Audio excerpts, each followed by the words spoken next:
Hello, I'm Meredith Wayne Price. Today, all of you get to take part in my attempt at videotaping a little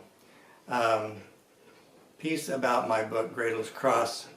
Gretel's son Hubert is helping me. He's just recovering from a stroke, but he's trying to help me with our movie. In addition to the book Gretel's Cross, which is in English, we also have the German version, which is called Gretel's Welt. There will be more talk about Gretel's Welt on another day. Today we're just going to talk about Gretel's Cross. There are lots of interesting people in the book, and today we're just going to talk more about one of those people. At the beginning of the book, we have Gretel as a young child in the medieval walled town of Oberauern. These were all stories based on family oral histories. Gretel was living at the Inn of the Golden Knight with her step-grandpa, Wilhelm Roosevelt, and her family. Today we're just going to talk about Wilhelm. Wilhelm's wife, Barbara, had been married twice before she married him.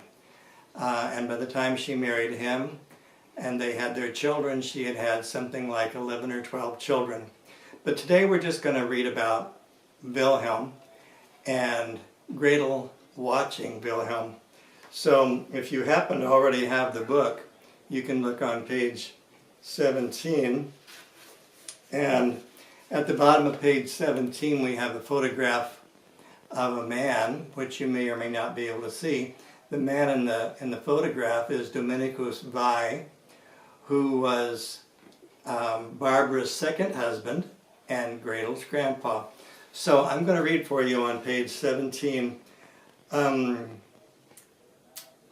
Gretel, let's see, where was I? Gretel returned to the kitchen to wait for Rosa's orders. Rosa was Gretel's mother.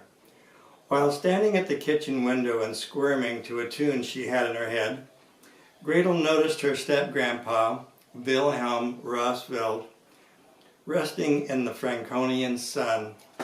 He was sitting on a weathered bench under the grapevine that twisted and twined above the kitchen window and guest interest of the Golden Knight.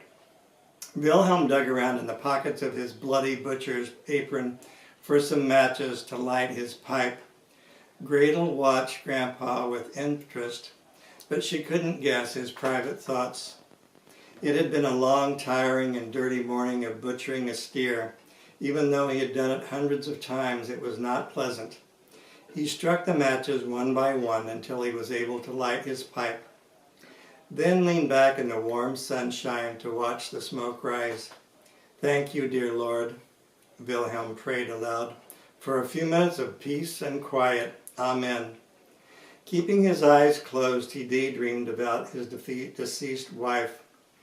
"Was I responsible for your death, Barbara? If I was, please forgive me. How am I going to live the rest of my life without you? I'll always remember the wonderful, romantic marriage we shared. Life is so lonely without you. All I do is work and worry about the family problems. I miss you." Wilhelm opened his eyes and blinked at the sun's brightness. He blew smoke rings and watched them drift away across the courtyard like private, holy incense. Finally, he pushed himself up and reluctantly went back into the slaughter shed to work with his son, Friedrich. Well, as Gretel would find out, Grandpa Wilhelm, grandfather, was the one who kept everyone together. There were all kinds of family tragedies taking place, and as the period of World War I approached, it became even worse.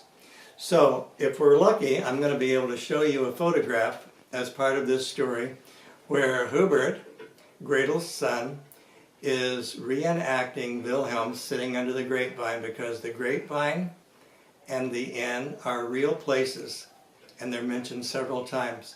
So, I hope that you enjoy reading Gretel's Cross. You can learn more about it at our website that's called gretelscross.com or on Facebook at Gretel's Cross. So I look forward to doing another report with you soon. Thank you.